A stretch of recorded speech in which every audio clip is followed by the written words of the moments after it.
إنا لله وإنا إليه راجعون.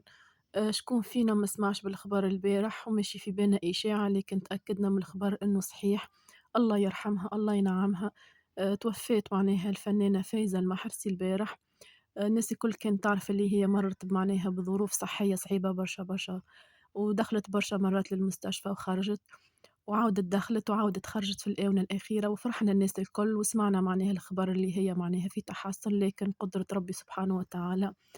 الله غالب معناها توفّات، الله يرحمها وينعمها. نحب نعزّي معناها الأسرة متاعها، الله يرحمها، إن شاء الله ربي يصبّركم.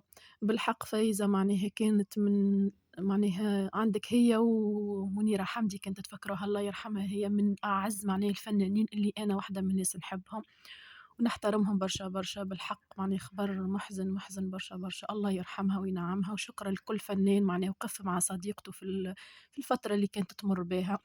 الله يرحمها وينعمها، هم السابقون ونحن اللاحقون.